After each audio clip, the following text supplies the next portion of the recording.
Hello, everyone, and welcome to Blogging Theology. Today, I'm delighted to talk again to Imam Tom. Welcome back, sir. Assalamu alaikum. Wa alaikum salam. Always a pleasure, Paul. Great to be back together. Great to have you back. Imam Tom Fulkini converted to Islam in 2010, a year before he finished his BA in political science from Vassar College. He studied at the Islamic University of Medina, from where he obtained his BA from the Faculty of Sharia. Imam Tom is currently the Research Director of Islam and Society at the Yaqeen Institute for Islamic Research. And he also teaches tafsir and Islamic history online through Legacy International Online High School. Now, as you will know, Imam Tom has kindly agreed to discuss the books that have made a significant difference to him intellectually. And today he'll continue his discussion of this book, Restating Orientalism, a critique of modern knowledge by Wael Hallaq. That's the tome there, published by Columbia University Press. Hallaq, if you don't know, is professor in the humanities at Columbia University in the States, where he has been teaching ethics, law, and political thought since 2009. And he is considered a leading scholar in the field of Islamic legal studies and has been described as one of the world's leading authorities on Islamic law. So over to you, sir. Bismillah, alhamdulillah, salatu salam rasulillah. Thank you for having me back. It's always a pleasure and a privilege to be with you. And a quick note and of translation for our UK folks, that in the US, college is used also for university. They're not quite interchangeable, but a college is basically a smaller university. But they are at the same level. I know that's a very confusing thing, a difference in usage between. It is. It's not the only one. Apparently, if you're like an assistant professor in the US, that's equivalent to just being a lecturer in Britain. I mean, they're the same level. There's confusion. Yeah. Yeah, anyway. There's no standardization. No. And this is a special Ramadan edition of Blogging Theology, which was a unique opportunity because even though we're probably a little bit tired and maybe not as articulate as normal, there's more time. And so I was able to, like you, I've been busy with a lot of other things, especially in the wake of what's going on in Palestine and the electoral year that is facing both of us in the UK and the US. But Ramadan has opened up more time, alhamdulillah. So I was able to sit down just, I think, yesterday or the day before and jot some notes down. So glad that we're able to get back on this. We're entering today's discussion is going to be on chapter 1. And it will pretty much be limited to chapter 1. But it's an important chapter because Hallaq is basically going to take down the theory of Orientalism proposed by Edward Said. He's going to demonstrate its limits, its weaknesses, its fuzziness, its incoherence, and that will set up the rest of the book. Now, he's not, his purposes, and he makes this clear later, are not to, poo-poo Said or to sort of do anything of that nature. No, in fact, he wants to, as he described, I think, in the intro, to hijack Said's ship and take it to an even higher level. Yeah. He thinks that, and I think he's very, very astute to point out that Said had commitments, liberal commitments, secular commitments, modern commitments that prevented him from seeing certain things and prevented him from theoretically grasping certain things. So as my advisor at Vassar College told me when I was, when me and some friends were submitting a paper, you might have had a glimpse of what was problematic about a certain structure of thought. But if you don't really drill down on what it is, you end up just throwing a rock at it instead of demolishing the entire thing. And I think that's an apt sort of summary of how Hallaq sees Said's Orientalism, that he sensed something was wrong. His Palestinianness, he could not avoid sensing something that was very, very wrong. But because of other commitments that he had, his theoretical outlook was very, very limited, and he couldn't see clearly what it is that he was really trying to critique. So Hallaq is basically putting glasses on Said and saying that this is what you're really looking at. This is the structure of it. This is where it begins. This is where it ends. This is how it works. And this is how you destroy it. Now, what's going to be really interesting is that when you see the particular nature of Said's limitations, you can actually trace them to his own sort of philosophical and metaphysical commitments, which are rooted in secular liberalism and secular humanism. But we'll get there. So to begin the chapter, Hallaq introduces a couple questions to drill down on or to illustrate the incoherence of Said's theory of Orientalism.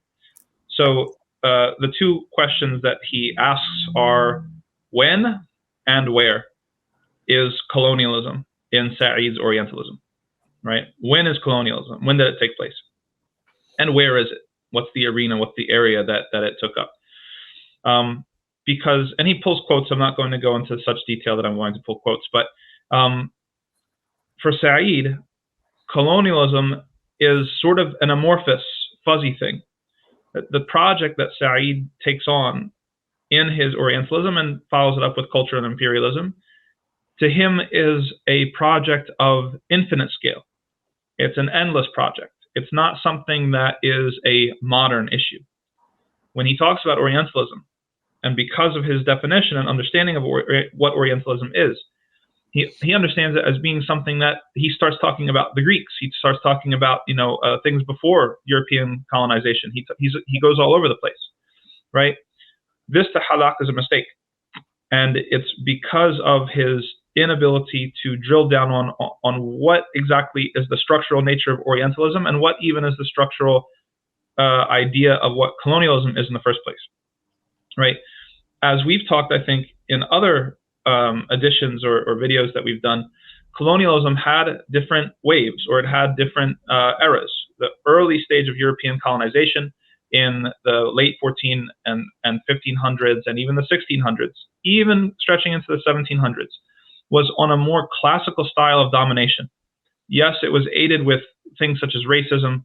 A really good book, by the way, though it has limitations, but a really good book to demonstrate the shifting nature of colonialism itself is Ugly Freedoms by Elizabeth Anker. Hallaq actually cites this book and talks about it in some detail. It's got some limitations, like it's coming from a very sort of like progressive sort of background, but it does a really interesting job in showing how chattel slavery and the North Atlantic slave trade got going before the ideology of sort of racialization of that slavery firmly took hold, and actually traces this in the law. So in the legal status of slaves in, say, Barbados or in the Caribbean, that initially it was a little bit fuzzy and quite wide, the net or the scope of who could be enslaved and what was their status and things like that. But then in the 1600s, it got castified. It got, sort of formulated. Ironically, and this is one of the best parts of the book that you would appreciate, Paul, John Locke was essential to that. Yeah. So she goes into detail on John Locke and his unique contributions to the racialization of chattel slavery. And he was very much involved in, I forget, it was the Virginia Slaveholding Company or whatever. This is a state royal kind of organization in England. And the irony is he's seen as the founder of modern liberalism, preaching tolerance and equality and all the rest of it.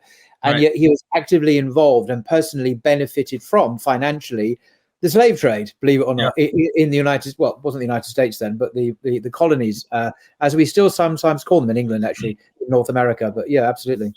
It's a great irony. Yeah. Or not ironic if we understand liberalism properly. Well, indeed, but this is perfectly on brand. Yeah, okay. So, the interesting about Anker is that Anker shows that the person that Locke is theorizing in his first treatise, second treatise, all these sorts of things about freedom and individual autonomy, stuff like that, it's the freedom of the slaveholder. Yeah. It's the freedom of the landowner. Yeah. In the very explicit distinction to the slave. Now, what's interesting about that book, and I won't go on too much of a tangent here, is that not only does he benefit from it, not only does he base his theorization of the liberal self on the slave master, but then he codifies it into law in Barbados, and then he exports that codification to South Carolina. So he was the one who participated in drawing the Constitution of South Carolina, which coincidentally happens to be the colony where the majority of, or at least a larger number of, Muslim slaves was taken. So there's a direct line from Locke and sort of the racialization of slavery and the and the codification of that into law, and then actually making it into the codification of law in the United States and the founding of the nation of the United States. And it wasn't just him. People like John Stuart Mill, the English philosopher, economist, and whatever. Again, one of the great proponents of classical liberalism, in his book on liberty, for example, is quite clear that his notions of liberty and so on really only apply to white people. And very explicit, yes. And you have to read it to believe it, really. The others are only fitted really for authoritarian regimes and despots and despotic regimes. So this idea of liberalism as a natural universal ideology is certainly not there in the great classical theorists, whether it be Locke or John Stuart Mill in the 19th century. Yes, wonderful. Which is exactly our point here with Hallaq, is that colonialism becomes liberal in the real sense, not in the fake sort of veneer sense. That what begins as resource extraction, domination, territorial, there's the colony and the center, and the sort of economic relationship evolves under secular liberalism to be something much more, something even unique, right?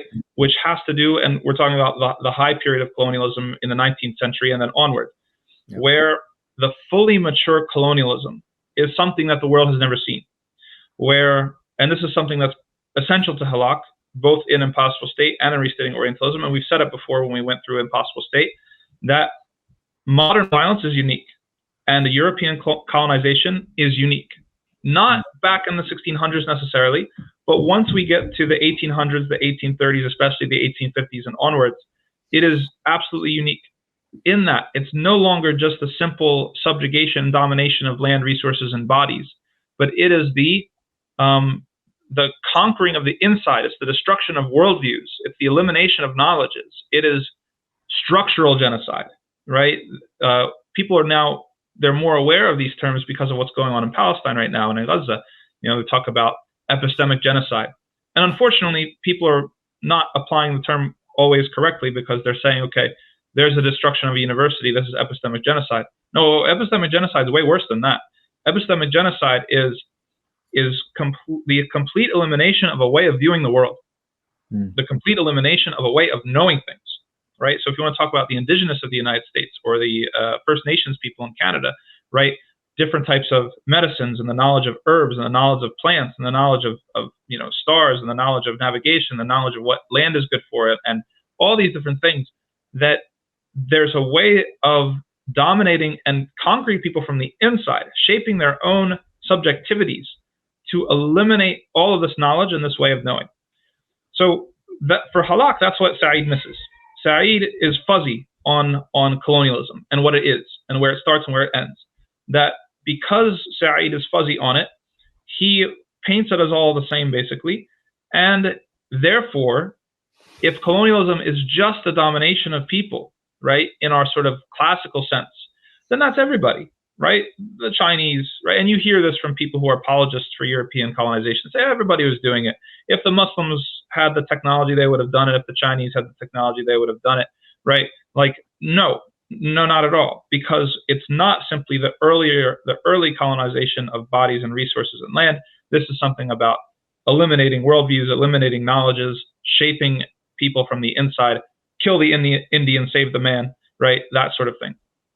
So that's the first point. The first point is that the win of colonialism in Said is very fuzzy, which is why actually Said doesn't really, he doesn't centrally feature colonialism. I'll get to a quote later where he says that basically that colonialism helped Orientalism, right?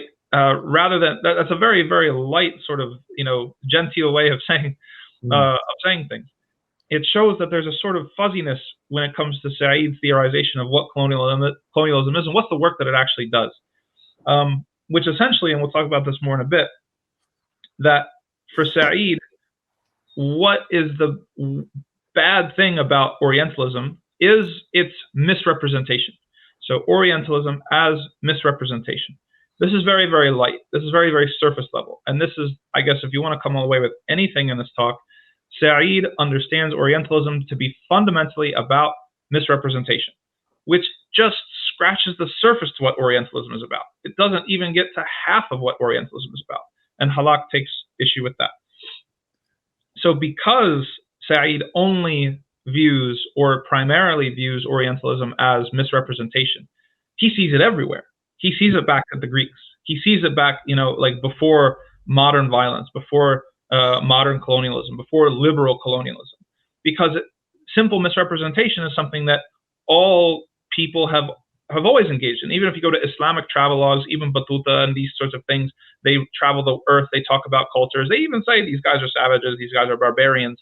And to Said, that's Orientalism, because it's simply an act of misrepresentation, and thus it's ubiquitous and it's essentialist. So that's the first issue. The first issue that Hallaq takes with Said is what's the when? When is colonialism? And Said basically blows it out of proportion and makes it into this infinite thing. Any representation of the East or of the Orient ever is basically Orientalism. So we're talking the Greeks, we're talking the Persians, we're talking anybody. The second question that Said asks is, what's the where? Where is colonialism? Where does it exist? And what he's getting at is that what's our idea or conceptualization of the actors that are at play here? Said relies on a very, very black and white notion of East versus West, right?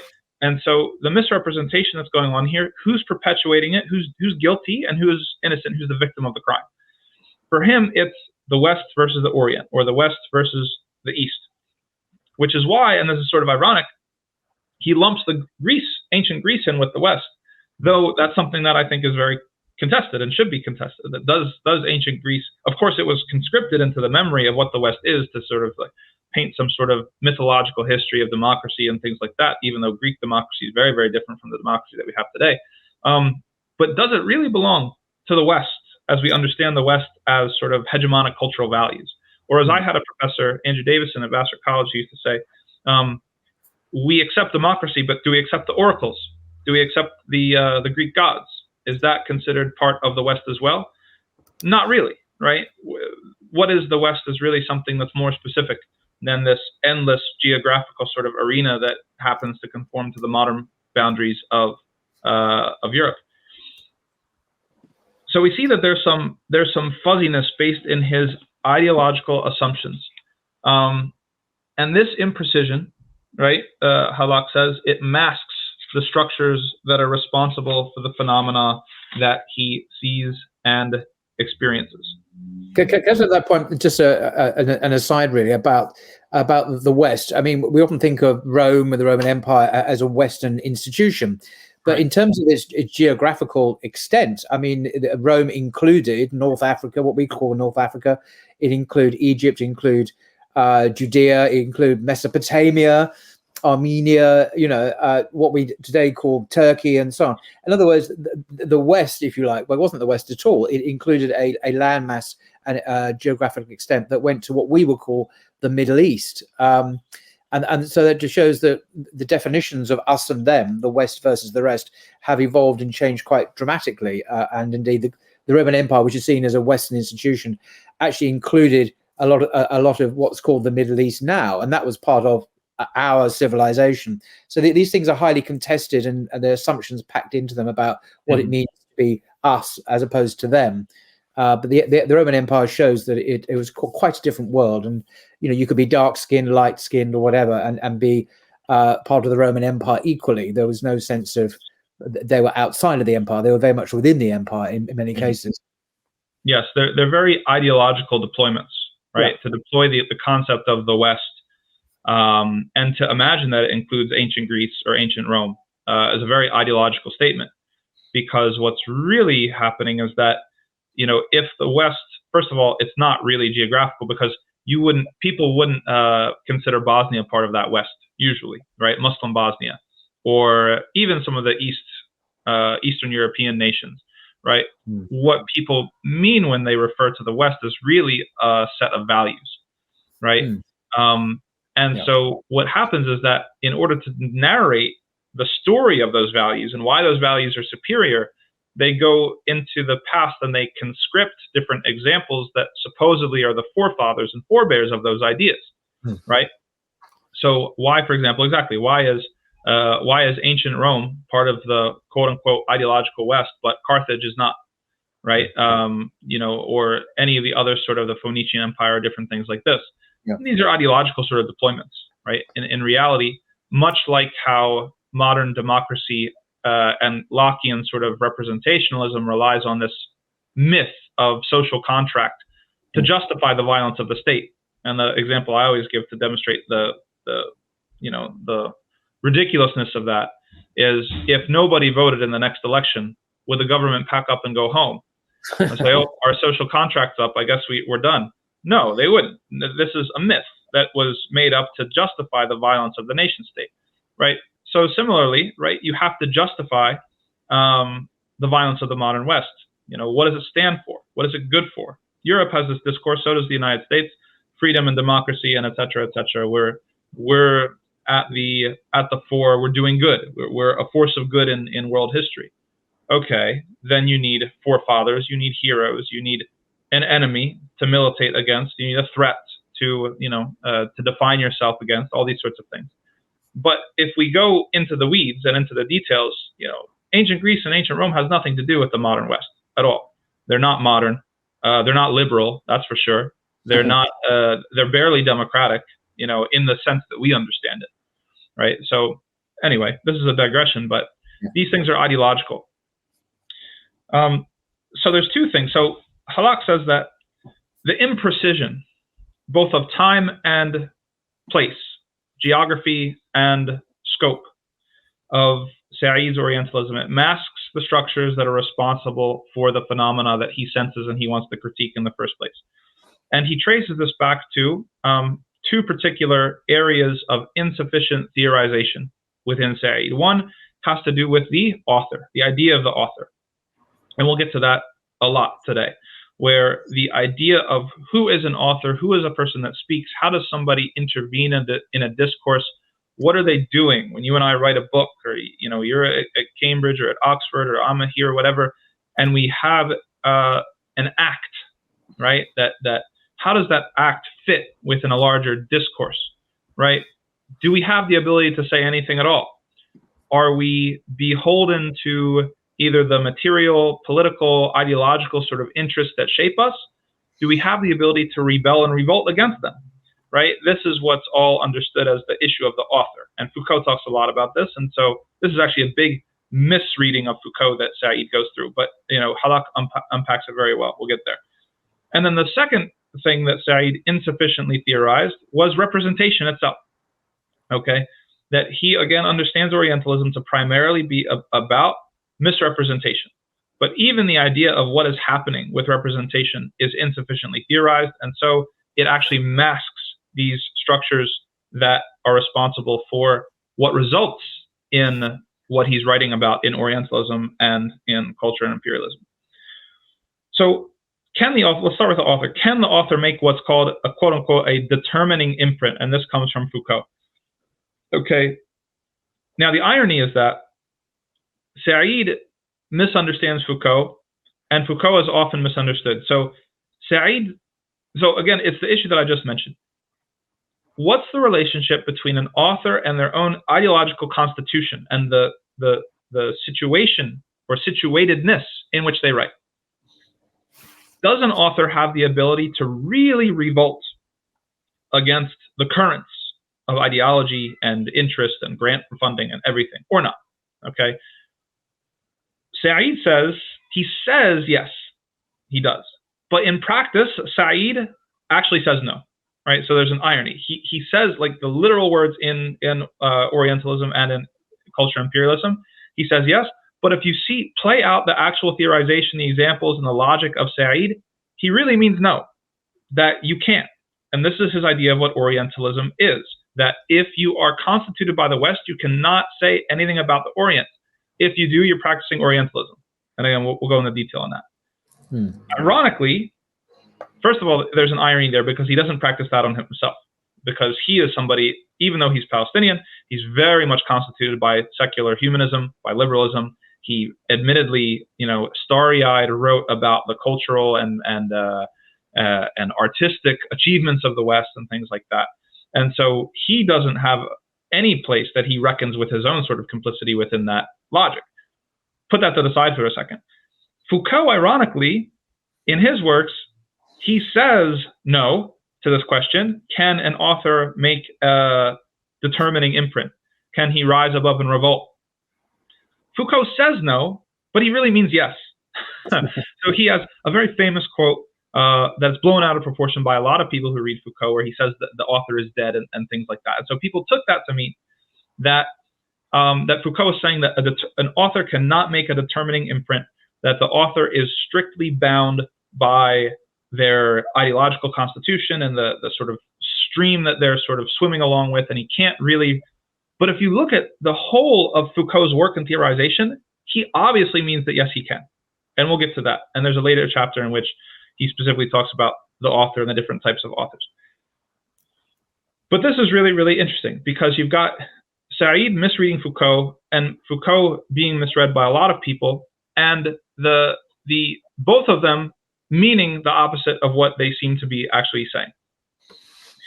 Now, Hallaq introduces sort of a different sort of way of theorizing this, to understand this, to make it a little bit, to give it more nuance and to give it more detail.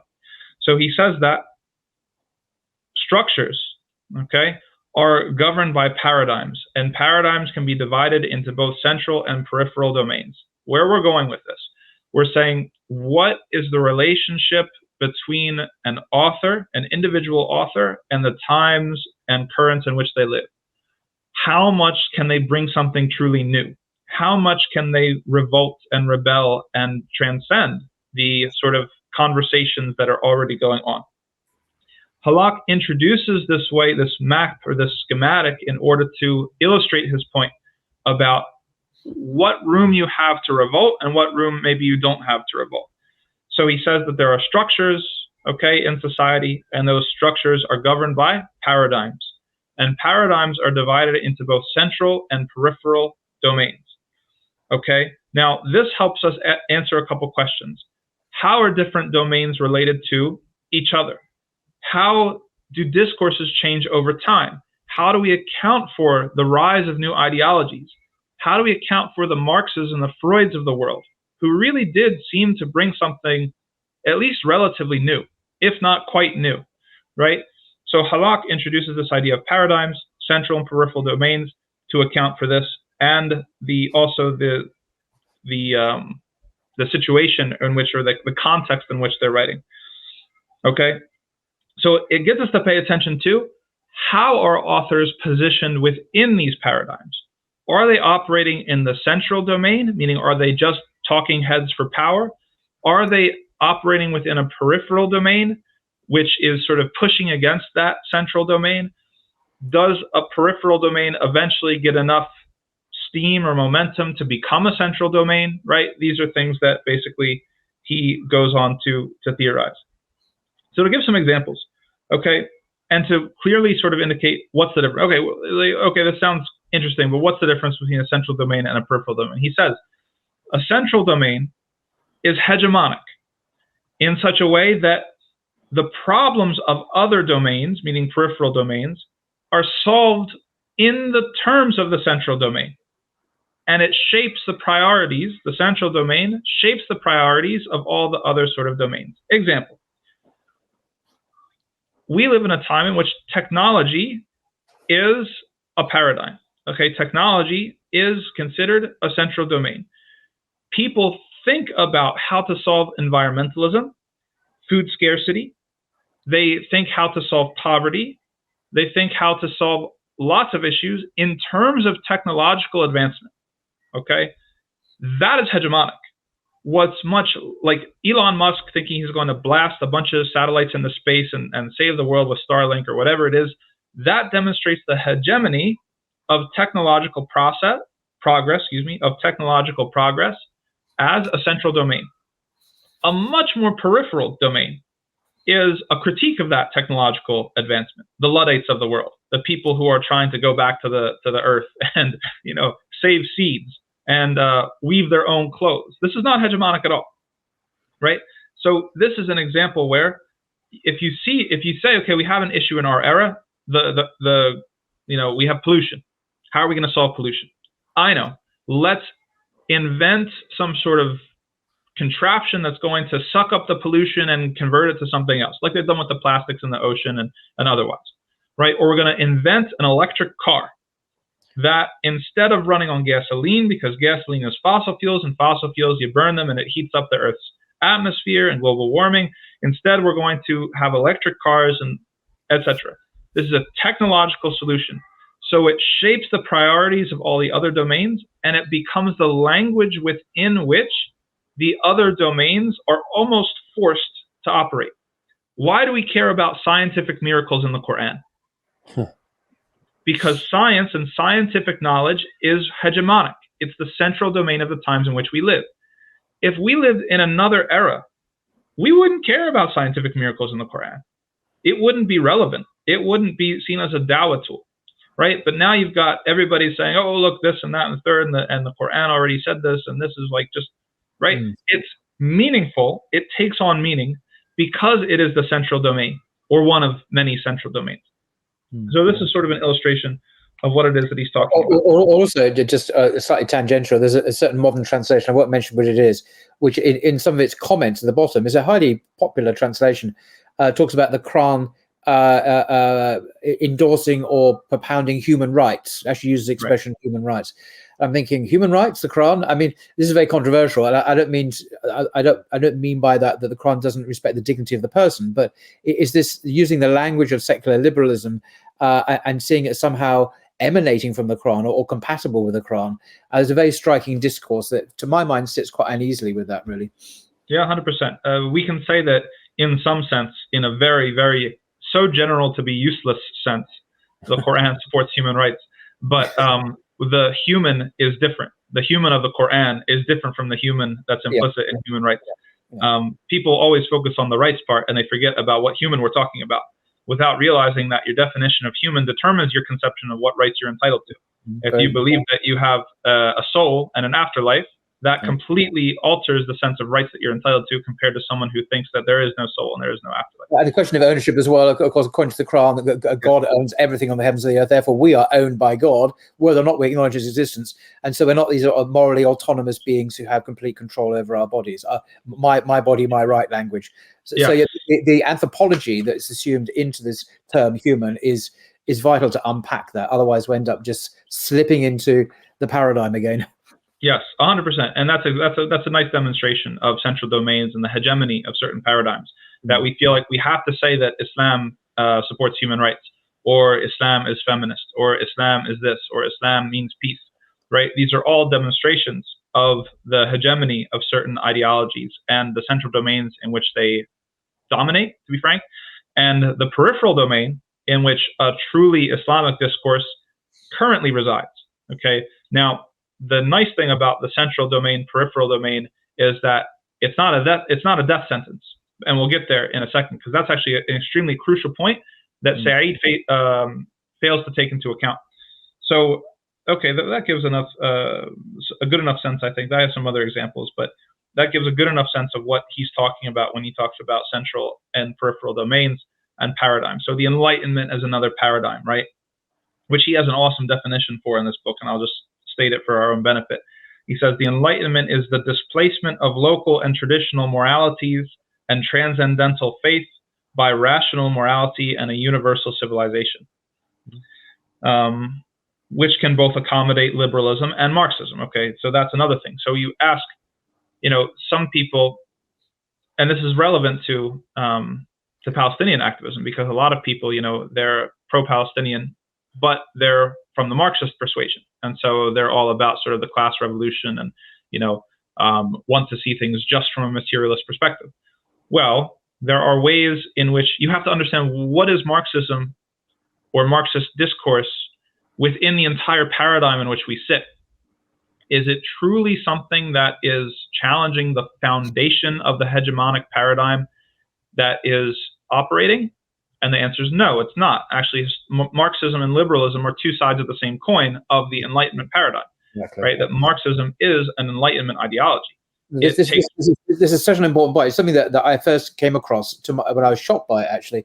It's precisely what you said in the works of Julius Evola, the Italian philosopher, who sees all of these post-Enlightenment philosophies as very much organically connected. They're part of the same family. So socialism, liberalism, democracy, communism, Marxism actually all have the same kind of anthropocentric, man-centered, liberal assumptions. So they're actually very, very similar. Some take it further down the path than others, but the way they are understood in the Western paradigm often seen as opposites. So, democracy and communism opposites, or liberalism and so on. But actually, they're not philosophically. They both had their roots in the Renaissance and the Enlightenment as well. It's such an important insight, that, because one really helps to get to grasp at a very deep level the philosophical assumptions of these worldviews and how similar they are, actually, or even the same, actually, arguably. Yeah, no, it is a huge point, and a point that's lost on, I think, a lot of non-Muslims. For Muslims, it's more intuitive that these things are closer than if you talk to a non-Muslim. They think that these things are very radically apart. Yes. Marxism is essentially a reform movement of liberal capitalism. Right? Yeah. It's nothing more. It's not anything that's really philosophically radical, as you indicated. Yeah. But anyway, so when we understand how this is the lay of the land with domains, okay, you have a paradigm that's hegemonic, you have a central domain, and you have peripheral domains. Now you can study the relationships both within those domains and in between those domains, and you can see how you can develop a theory of change. And Hallaq and Foucault, well, he points to Foucault, and Foucault calls this force relations. How do they relate to each other? How is change possible within this scheme of these different domains and how they sort of operate? To understand how change is possible, we need to understand one sort of concept that basically kind of destroys Said's Orientalism, which is performativity. Now, performativity became famous throughout feminist discourse and Judith Butler because she said gender is performative. Most people don't understand what this word means unless you have a philosophy degree. Performative is not the same as performance, and a lot of people conflate the two. Just like normal is not the same as normative, right? So many people, they think, oh, gender is performative, it just means that we're performing gender. That's not what Judith Butler says. That's not what she means. That's not what people mean when they say performative. They almost mean something closer to the idea of Greek habitus, that when you choose to act in the world, it creates a possibility for a different reality for the next action, okay? So these things are not just expressive. They're not just representational, which is why it goes against Said's Orientalism, because Said's Orientalism is just representational. No, they actually structure reality. Your actions structure reality. So everything that you do and everything that you choose to do, which was Butler's argument about gender, right? That it actually re-entrenches or is the site of subverting the reality. Okay, so every single act, even a speech act, even a textual act, is you're either re-entrenching something or you're pushing against it and undermining it or subverting it. Okay, so this exists with discourses, and this exists with these sort of domains. That each of these domains, they have discourses. The central domain of, if we want to say capitalism, or we want to say enlightenment, or we want to say technological progress or whatever, every single article that comes out in the New York Times, in the BBC or whatever, is a certain speech act that either further entrenches this paradigm or tries to chip away at it a little bit. That's the idea of performativity. And when you understand that, you see the opportunities for change, and you see how change can actually happen. That there are, even within a certain central domain or a hegemonic sort of paradigm, there's the ability to tolerate multiple discourses. Let's look at what's going on in Palestine right now. Sorry, I just wanted to say thank you. Follow up on your thoughts about Judith Butler, because she's obviously, as you say, but very well known for this her theory of gender performativity. But it's funny, I actually saw her a month or two ago on YouTube. It might have been even on TikTok, actually talking about the Palestinians, actually. And everything she said was like so correct. She had a profound understanding. She was able to really deconstruct the the American Zionist narrative, and that paradigm, that whole narrative that she was articulating, very compatible with what you might believe or I might believe. But on the other hand, she's also, in another discourse, in another reality, she's she comes up with this gender performativity, gender as a social construct, and so on. So you get this, and she's obviously very supportive of LGBT rights and so forth. So these different paradigms, discourses operating simultaneously, some compatible with and some not, and that's rather makes it more complicated in one's relationship with Judith Butler, who, by the way, is, if people didn't know, she's a leading professor at she's in California, I think. I forget which university she's at, but she's written amazing. Yeah. And if someone wants a very astute and succinct critique of Judith Butler, in addition to just a great book all around, Politics of Piety by Sabat Mahmood, the late Pakistani anthropologist.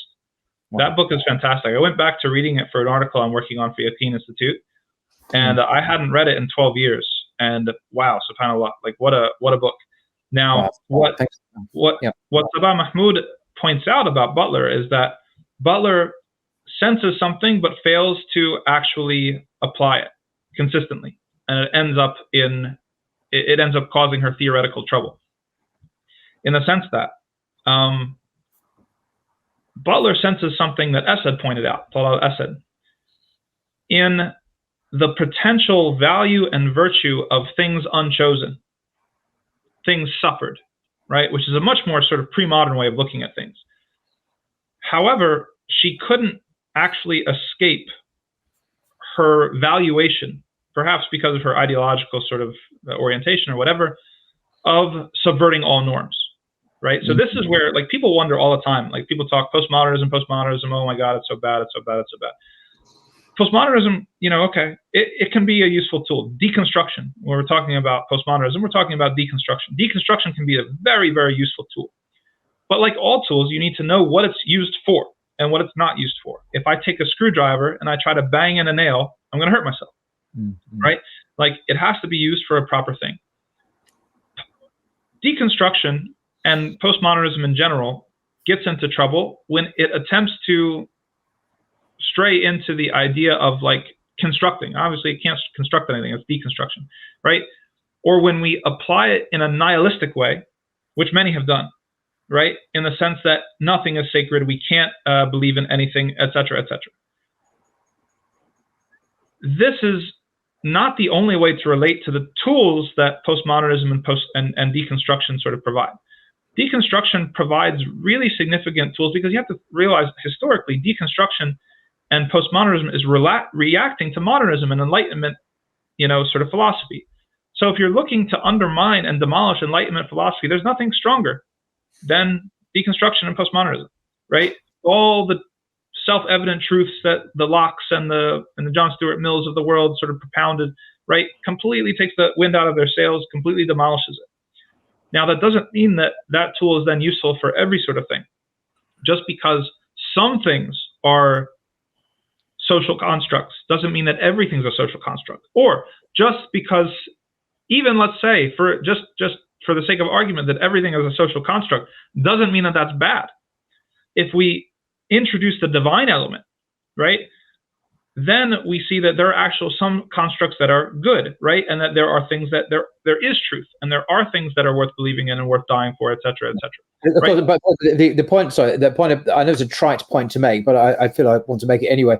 The idea that all truth is relative is so the idea that the postmodernism relativizes everything, that also relativizes the very claim that all truth is relative. It's the statement that all truth is relative is actually self-refuting, because it means that statement itself is not an absolute, it's just culturally relative. I mean, because it's kind of an acid that eats away metaphysically at everything, and leads you with basically a black hole.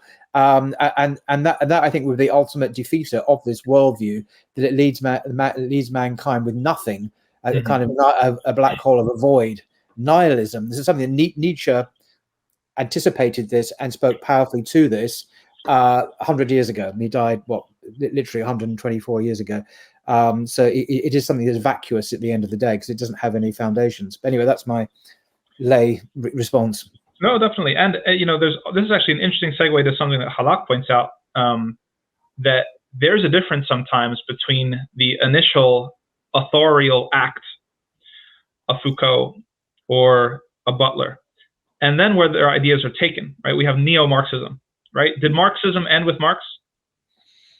No, it didn't, right? Like Marxism continued to be theorized, then you got Gramsci, then you got all these other people, right? And then it takes on a life of its own. Well, the same thing with Foucault, the same thing with postmodernism, the same thing with, with Butler and these different thinkers. When they introduce an idea into a space, right, it has an initial sort of intent and act, and then it also takes on a life of its own, where then it gets understood in a certain way, it gets applied to different scenarios, right? This is actually a crucial point to understanding the weakness of Said's idea of Orientalism and the strength of Hallaq's, when it understands, again, what's the theory of change here. Okay, let's see. Said's understanding of Orientalism is extremely thin and doesn't allow for any change.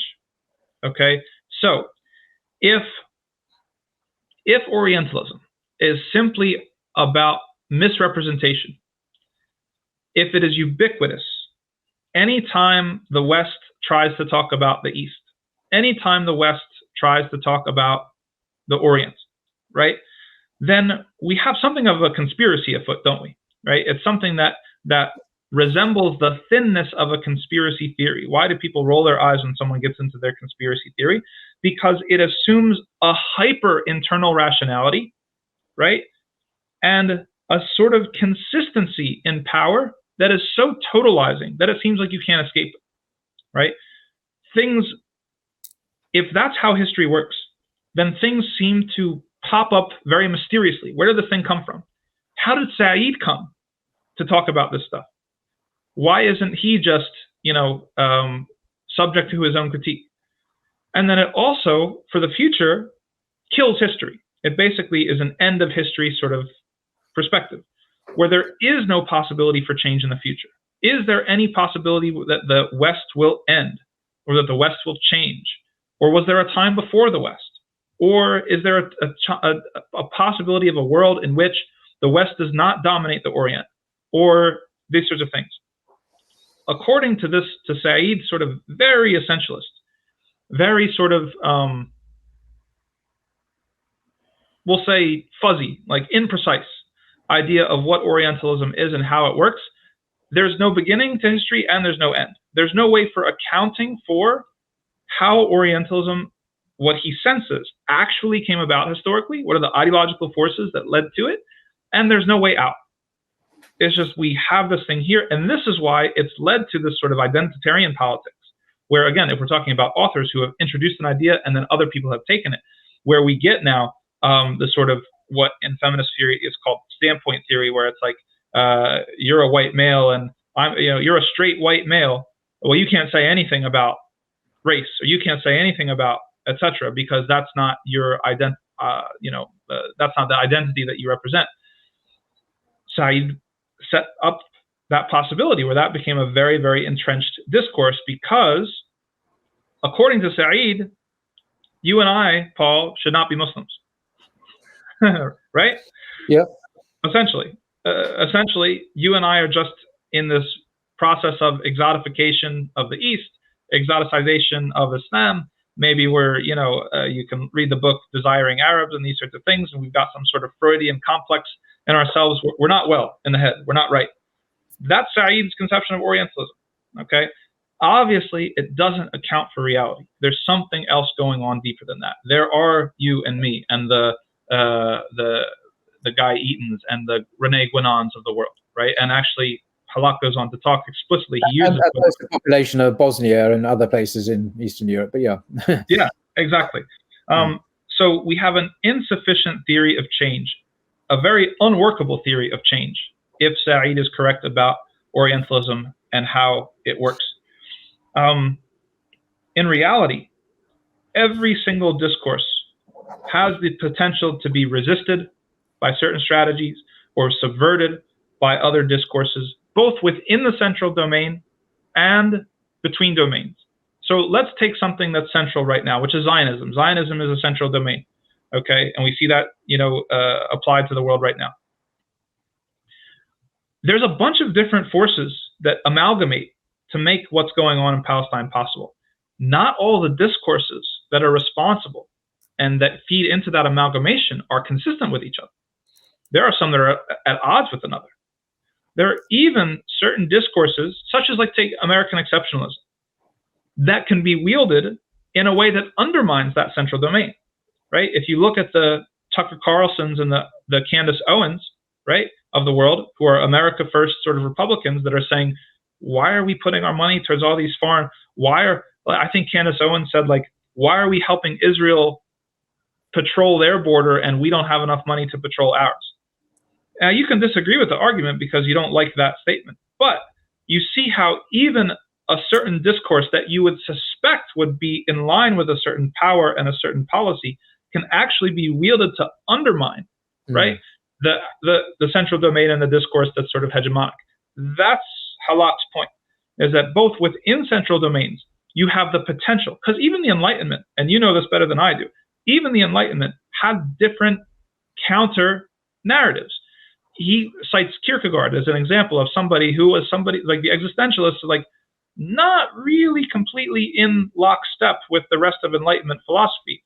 It was sort of a subversive rivulet or tributary within sort of the Enlightenment thrust. Yes, the Enlightenment thrust has a thrust. It's not like we're saying you can't say anything about the Enlightenment because it's complex and hybridity and this nonsense. No, you can say it would be that his, without going into Kierkegaard's existentialism, so-called, but it's very much individualist, the sense of the individual expressing, his angst and his suffering in relationship to God.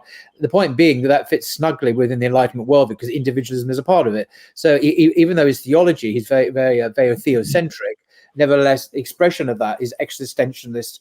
Worldview fits snugly within that. It doesn't challenge it. I mean, at any fundamental level, really. So it is an offshoot from that. I think you're right. Yeah. Yes, and so when you start to pay attention to the nuance of the ideological landscape, you can actually start to see the opportunities for change and for undermining what is currently hegemonic. Like he brings up, for example, let's imagine what was hegemonic before Enlightenment. What was hegemonic before liberalism? The church and the monarchy. Okay, there were discourses within the church that supported secularism. Now, people misinterpret this. They say, oh, look, so it's not really secularism, it's not really this or whatever. That's not the point.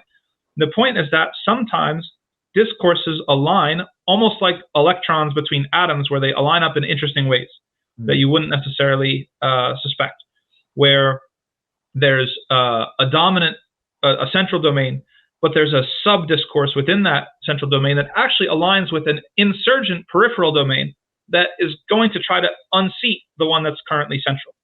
Now we're moving and we have a theory, or at least a conceptualization of how change can occur, right? So there is, under Hallaq's sort of scheme, and this is something that, I think Foucault does take into account, even though he says what he says about the dead author, that this is how things can ascend. Okay, you can have peripheral discourses that become central.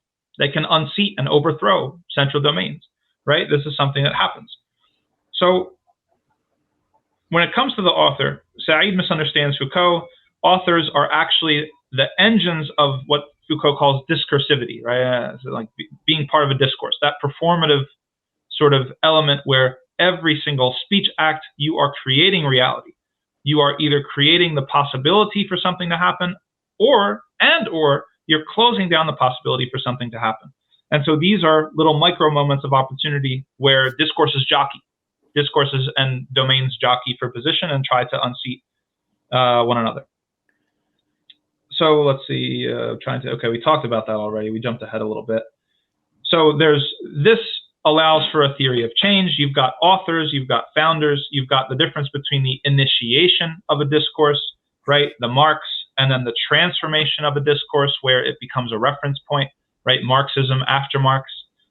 You've got things that become individual that eventually end up being canonized, singularity that becomes discursivity. Anyway, the point is that this entire scheme allows for change, whereas Said's conception of history is very thin and doesn't really allow for change. I think just a bird's eye view here, that the one thing that strikes me as characteristic of the West is precisely that word change, that we go through multiple paradigm shifts as the West thrashes around trying to find a centeredness, a stability, a foundation upon which to base the social order. So we've had as you say, the crown and the church. That didn't work out for various reasons. And we've had this kind of Enlightenment model with people like Locke, but also we've had reactions against that in fascism. Giovanni Gentile, the Italian philosopher in the 40s, articulating a very anti-modern, anti-liberal, anti-Enlightenment philosophy. Again, another shift, and that was very popular in many countries in Europe. And then it shifted back again after World War II to a kind of a liberal secular paradigm with the dominance of the US globally. And the West is always thrashing around like a fevered patient, trying to find rest, trying to find peace within itself, within a worldview which eludes itself. And so, Judith Butler is yet another kind of attempt to deconstruct and maybe create a new world. And compare that to the deep peace of Islam, where one simply exists in one's relationship with the divine, with God, and where one's preoccupation is with simple justice and those things that connect us with the divine, and that is a much more tranquil and metaphysically secure foundation for a social order than this fevered thrashing around, trying to find what does it mean to be European, what does it mean to be American or Western, and it's all and generating wars and conflicts and endless heartache over the generations. And we've seen 2 world wars over these things. And maybe that is a characteristic of the West, this obsession with change. It's just kind of changing things all the time and finding that elusive peace, which cannot come through this constant preoccupation with change. It must transcend that into the divine. And that's when Islam, of course, comes in and says, yeah, your peace lies with your creator, not with this fevered obsession with trying to find peace in the dunya. The dunya will not give you that. Yes. No, I think that's something explored very well by Seba Mahmoud in Politics of Piety, that the understanding of autonomy that is at the root of Enlightenment philosophy, and thus the modern West, is one that measures your agency and your ability to resist and rebel against all unchosen norms. And that is by just foundationally a very agitated state to be in. I think Sheikh Abdul Hakim Murad described it as a state of agitation. Agitation, I like that. Yeah. Or I call it the feveredness, the sense of being unwell, or the agitation. One's never at rest. And Islam, in the very word, has the salam, has the sense of peace within that, which is simply not there in the DNA of the ideology in the West. Yes. And what the fascinating thing for me is that the West, as you said, feverishly sort of thrashing about, swinging back and forth between sort of extremes and overreacting. I think this is a huge thing. And overgeneralizing, swinging backwards and forwards, and we're going through now another swing back against so-called multiculturalism in the West to a different conception. And there's no what kind of peace is there? What are we offering the world with that kind of ideology? Exactly, because the idea that I think that for the modern West, the idea of endless change and autonomy and self-making and this sort of thing is a reaction against what was basically oppressive man-made norms that were imposed previously. Now, the conclusion and the interpretation that was drawn from that was that all norms that are not chosen are oppressive, when in reality, the submission to divine norms is the only place that you'll find peace. Yeah. So there's been almost like an overgeneral reaction. It's like, oh, we've got all these norms that are forced upon us. Rebel against all norms, make your own life, make your own self. That's where peace will lie. No. You've just submitted to the wrong norms. Once you submit, the difference is divine norms versus man-made norms. And you'll never find any peace in the man-made norms because they're epistemically limited, right? They're going to fall afoul. They're going to miss things. Okay, so before we transition, so this is pretty much the first part of our presentation today. We'll cap it off with critique. Okay, so Hallaq centers in on the idea of critique as demonstrating. Yeah, and hence the title of the book, of course, A Critique of Modern Knowledge. Just I'll mention the book again. For those who don't have it, do get it. It's a rewarding, if challenging, read. So the idea of critique in and of itself belies Said's idea of history and the way that ideologies come about or change or not, as the case may be. That critique is the right to call truth into question. And the idea of critique implies that the author has an imprint. It implies that the author is able to speak out and redirect course, right? Without that sort of ability, then critique would not mean anything.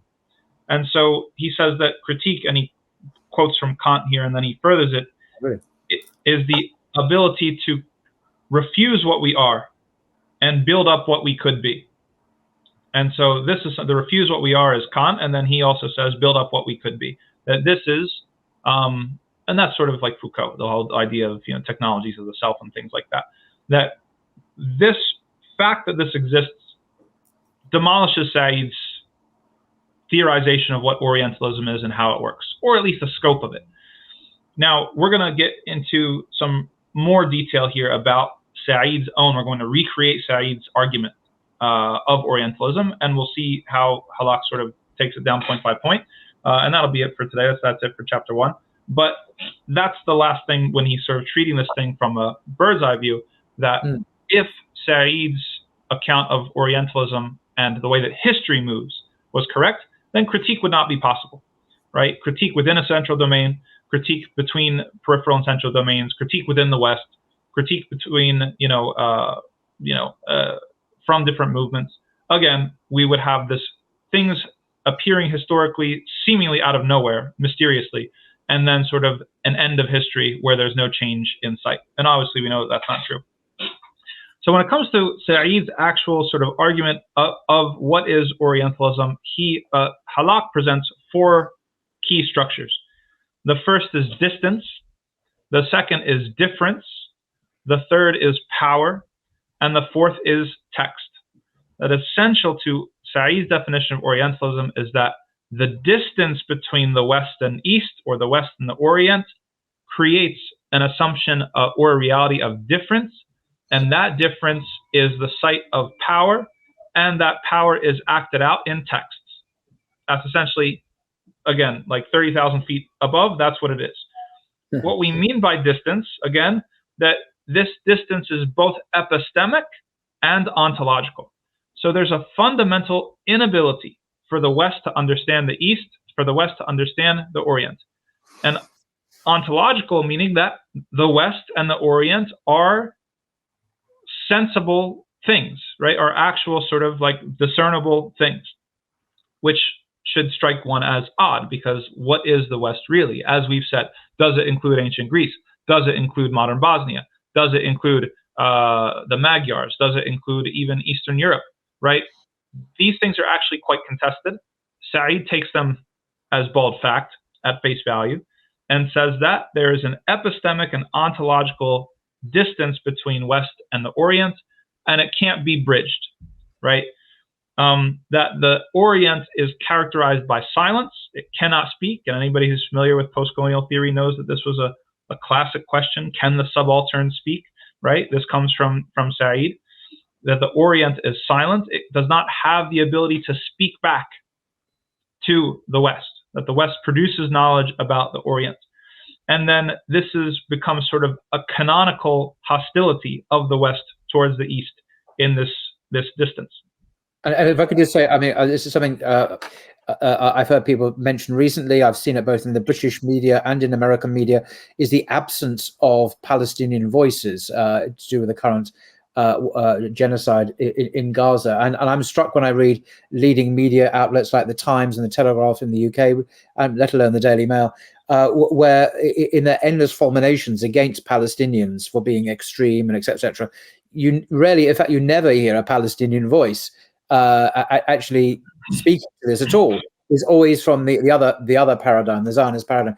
And I hear in America it's the same with the media. How often does one hear? Well, one hears Jewish voices, Zionist voices all the time, whether it be in the Senate or Congress or wherever. When do you hear a Palestinian voice, a Palestinian woman, a Palestinian ever speaking? And this absence of the Orient in the Western Orientalist discourse is continuing, even in our current media age, which apparently can survey anything and suck up anything and talk about anything. These voices are simply missing. And so we get a very the dominant paradigm still dominates, but in a way that which I thought would be impossible. It's total. It's almost 100%. You really have to look carefully in other social media outlets to find different voices, but they're not going to the mainstream ones, unfortunately. No, that's true, and that's the appeal of Said's Orientalism and sort of the identitarian politics that it kind of causes, is that it does describe an aspect of reality. But the mistake in Said's sort of conceptualization is how totalizing this distance and difference is, to the point where it fails to account for, let's say, tokenization. So let's say BBC finds a Palestinian that happens to agree with Zionism. We'll find a Palestinian Zionist. Okay. According to Said's sort of analysis, that shouldn't necessarily be possible. Now, just like that shouldn't be possible, also, we do find that there's Norman Finkelsteins, right?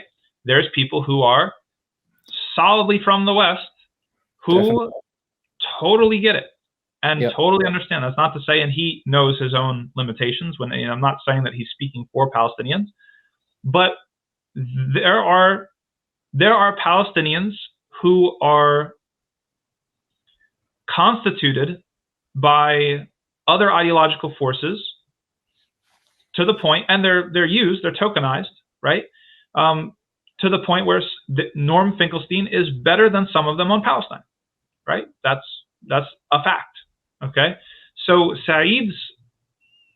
it's not that Said's theory of Orientalism doesn't get at what is observable in our reality. It's that it's a caricature. And it doesn't get to the real nitty-gritty of what's going on, right? And he says, Hallaq says, we say in English, right?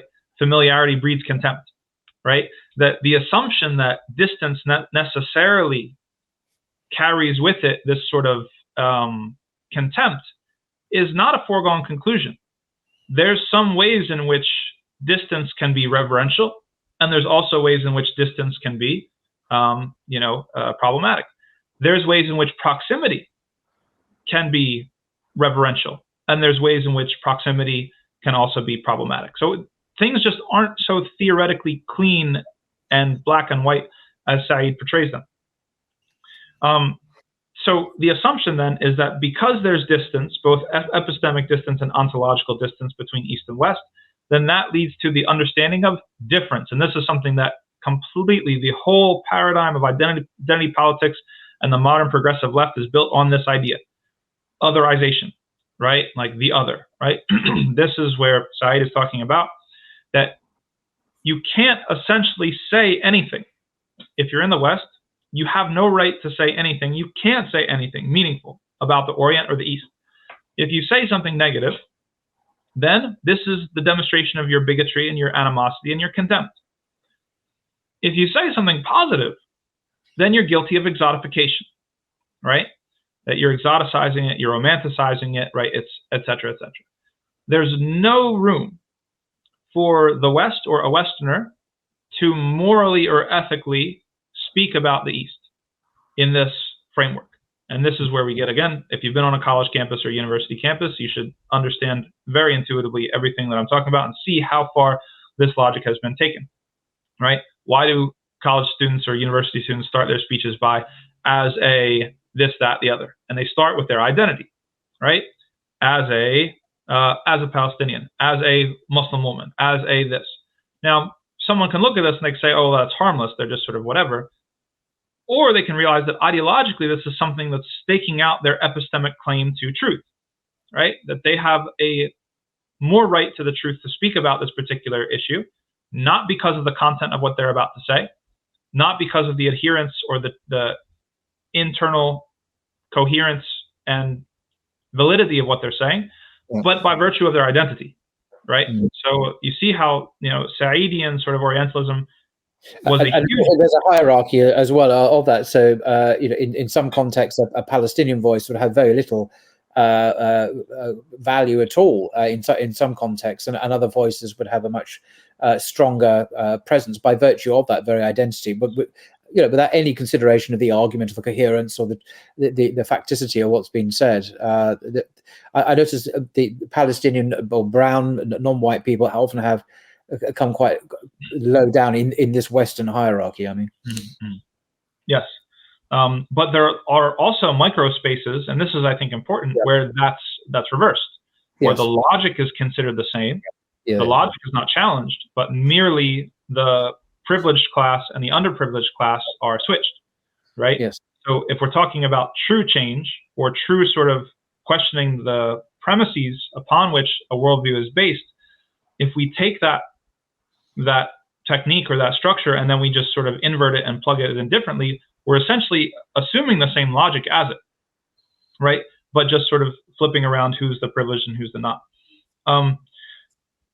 So distance to difference, difference to power. Now, this is crucial because Said says that Orientalism was, quote unquote, reinforced by colonial power, which is very revealing. It shows that Said understands Orientalism as preceding colonialism, right? And that Orientalism is a much more sort of pervasive force throughout history. And he really kind of doesn't speak a whole lot, or he even, I don't want to say downplays is too strong of a word, but de-emphasizes, I think. De-emphasizes the colonial encounter. He makes the colonial encounter much more about representation and discourse than about either guns and bombs and bodies, or even about domination and these sorts of things. Now, I understand there's an argument to be made there because the discourse can shape the possibility for the subsequent domination and things like that. But it shows something that Hallaq points out, that Said, he understands things chronologically and not structurally. Meaning to say, he doesn't realize, and this is the point of Hallaq's whole book, that this genocidal sort of orientation is actually built into Western knowledge in and of itself. Yeah. It's not simply a matter of misrepresentation. And it's not simply a matter of animus or animosity or bigotry. And it's not simply something that's reinforced by the colonial encounter or by colonial power. That the structure of modern knowledge, it depends upon structural genocide in a way that Said was completely blind to, because Said was, to be frank, he was a secular humanist, right? So, yeah, there's ways in which, because Said was a secular humanist, he was blind to the ways in which secularism itself was tied up with racism and colonialization. That this is not just a mere scholarly blindness by Said, that it's not just a misrepresentation, that this is actually a discursive strategy. This is something that, how does this representation of Said, when he's talking about what is Orientalism, how does it work? It's a discursive strategy. It hides the ways in which secularism is violent. It hides the ways in which secularism is racist. It hides the ways in which modern power actually works, because Said is constituted and speaking from modern power, despite his Palestinianness. Despite his Palestinianness, he's operating and speaking through power when he has disparaging things to say about religious people, right? He is reenacting this power. And though because he is Palestinian, he senses something that's going on that is power, and he's trying to describe it, he's trying to theorize it, but ultimately he's just beating around the bush.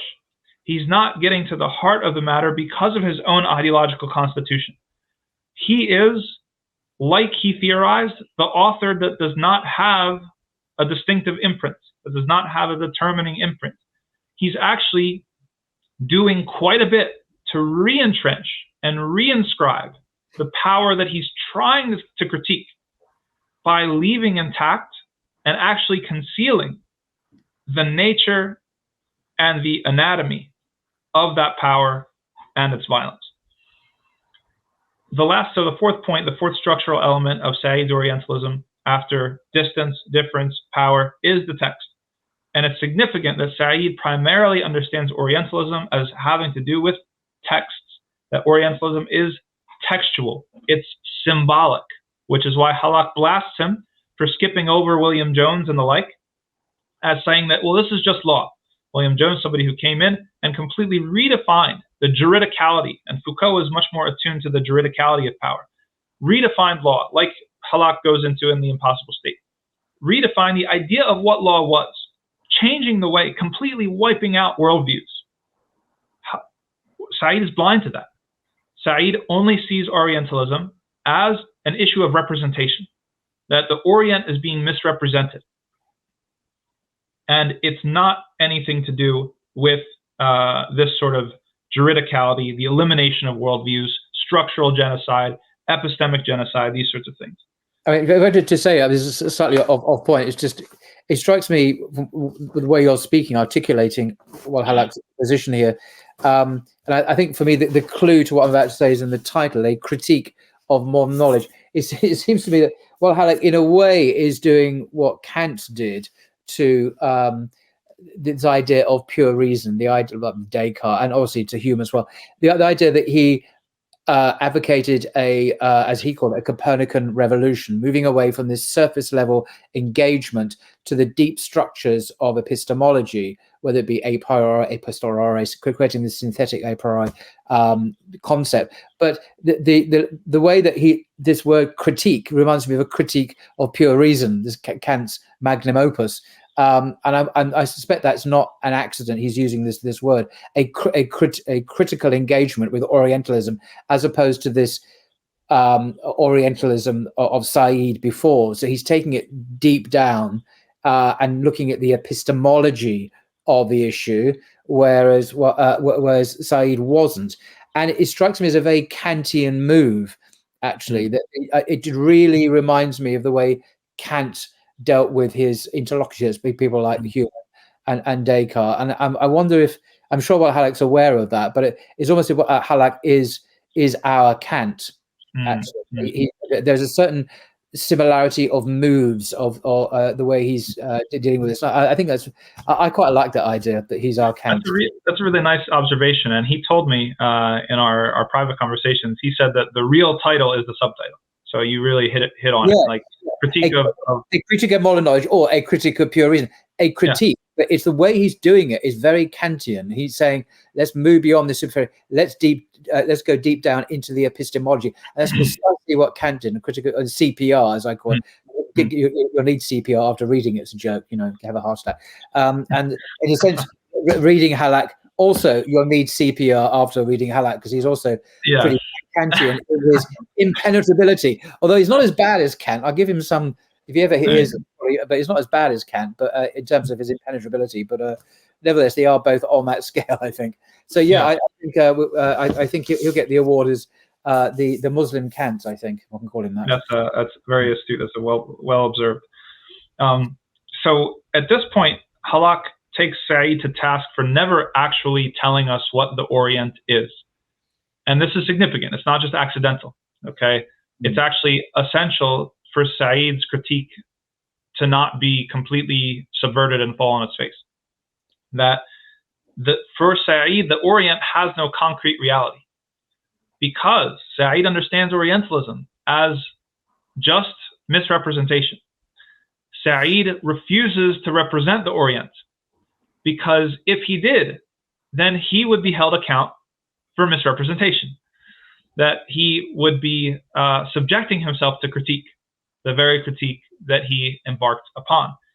And as somebody who was firmly situated in Western power and firmly accultured to Western culture and an open admirer of Western values and Western culture, if Said ventured to represent the Orient, he would probably very quickly be exposed as somebody who didn't really have very much to say about the Orient itself in the first place.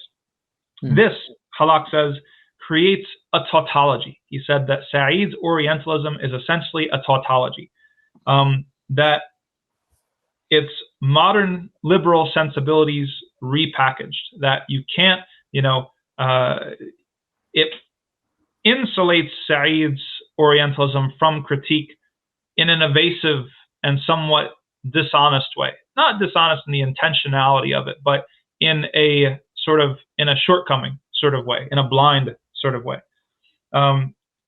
He also points out, so some other critiques that Hallaq says is that distance is neither distinctive nor particular to Orientalism. Okay, that otherness, right, is not particular to Orientalism, that every culture, by definition, has to have others, right? Even the plurality of cultures, and you can use also religions or worldviews or whatever, necessarily constructs others.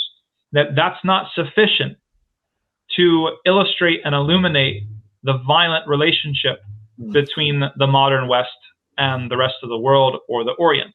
Distance is not sufficient. Other cultures, other worldviews, other civilizations have had distance and have not enacted the violence that the modern West has enacted. Now, when I was an undergrad and we talked about this issue a lot, the going theory in post-colonial studies was that it was not just distance, so they've moved on from Said's sort of just pure distance to the idea that it was seeing the other as lack. And that was the sort of language, that it was the valuation of the other as something less than the self that was responsible for the violence. But that also is insufficient because, again, the same things that Hallaq is pointing out, such as the travelogues of Middle Eastern or Arab explorers, who readily talk about savages and barbarians and this and that and the other, and clearly have a sense of hierarchy that we are better than these people, did not genocide them, right? And so even this evolution within post-colonial theory, that the violence is really about seeing the other as less, also does not hold water. That there's something else going on, that there is something we have to really drill down on exactly what is responsible for modern Western violence in the world. And it's not distance, and it's not just seeing the other as inferior. It's something more specific. Hallaq, spoiler alert, is going to say that it's in the structure of knowledge that animates the entire West. And so what Said actually does, right, is that he gives modern violence a pass. He gives modern violence a pass by making it simply about distance, by making it simply about misrepresentation. He fails to actually put his finger on what is truly responsible. Because if he did, it would undermine his own secular, liberal, modern values that he was very, very much an advocate. I'm going to push back here just a bit. I think I know what you're saying. I understand what Hallaq's saying. It's being a bit harsh on poor old Orientalism here, because for many of us, and me included, reading it was akin to having one's consciousness raised. It was a paradigm-shifting moment, as a white male living in the West. It was a real it helped to open up vistas and perspectives that I was previously unaware of. And although the theoretical criticisms that you're articulating may all be valid, and I think they are, nevertheless, in terms of the existential transformation that many people have undergone in the West in reading Said's work, I think it shouldn't be lost, the value of that, in subsequent critical interaction with his work, because it really was a paradigm shifting work for many of us, which is why it's so popular. It's also beautifully written a work. It's a work of prose in its own right, work of literature, I should say, in its own right, unlike, unfortunately, Hallaq's work, which isn't. I wish it was. I'm going on about this again. So it had this kind of literary as well as a political and emotional and paradigm shifting potency, which is borne out by its enduring popularity in university courses and in the general public. And I think credit should be what I'm trying to say is credit should be given where it's due. And as we heap criticism on him for not realizing these other more critical things, a la Kant, as I put it, I think we shouldn't forget that. In other words, his name should be inscribed in the Hall of Fame, regardless of his shortcomings. And I just wanted to give him his due, despite everything you're saying. And let us not forget that he did. He was a milestone for many of us in our consciousness of the world, and that is a remarkable achievement for a human being to do, despite everything else. No, it's true. And I think Hallaq would agree with that. In fact, when he describes in the introduction as his project is to hijack Saeed's ship and to take it to an even better mission, right? Hallaq is not going to burn the ship down, right? He understands the ship as being salvageable, but there's a line by, I think, Al-Mutanabbi, وَلَمْ يُرَى فِي عُيُوبِنَا شَيْءٌ كَنَقْصِ الْقَادِرِينَ عَلَى التَّمَامِ, says that there's no shortcoming in human beings quite like the failure to reach one's own potential, right? And so I think that Hallaq, as a Palestinian, as someone, and due to the hegemony of both Orientalism, Saeed's version of Orientalism, and let's say the entire sort of identity politics that it has spawned, how entrenched it is, I feel like that's why Hallaq is being so stern about it. That, just like if you were entrenched in a pre-Orientalism world, like you never read Oriental, you never read Saeed before, and then Orientalism comes and sort of like, capsizes your boat. I see Hallaq as wanting to do that again to the person who has read Saeed and understands Saeedian Orientalism, but they're bumping around in the incoherence of it. They're not, as again, my advisor said, they're throwing a stone at the issue, as opposed to really, really doing the work that needs to be done. I get all that. It was more of a personal praise to him as a man who transformed the thinking and worldview of literally millions of people. And it's very rare for any human being to accomplish such a feat. Despite, I'm not denying Wael Hallaq's critique at all. Lest we forget that he is to be commended. Yes, no, definitely, I agree with that. No, and that's an important corrective, because when we get into critique mode, we can lose sight of the accolades. But ironically, even those accolades demonstrate something that Saeed missed. Like, look at how much he influenced. Right, he had that authorial moment where that work did achieve something in the discourse. It intervened, it changed. Continues to bear fruit. And it continues to. Yeah, exactly. So to bring us home for today, or to bring us to the end of the chapter, this is essentially due to, as Hallaq has pointed out throughout this chapter, that if we conceptualize Orientalism as merely representational, that this is what sort of limits us in our ability to really, really put our finger on what is responsible for modern violence, what is responsible for European violence, what is responsible for colonialism, in the unique sense of the word, not the old classical sort of sense, right? If Orientalism is merely representational, we're kind of at a dead end. There's not really a lot to do. We have to get into this game of almost like tokenization. Who's going to speak for the Orient? Who's like really representing it, or who's not? Or let's not even represent it at all. If we open our minds and see that rather speech is performative, and he gives the example of the I do at a marriage ceremony, right? It's like, I do is not just a representation of how you feel. It enacts juridicality. Your legal status changes, right? Like all these sorts of things.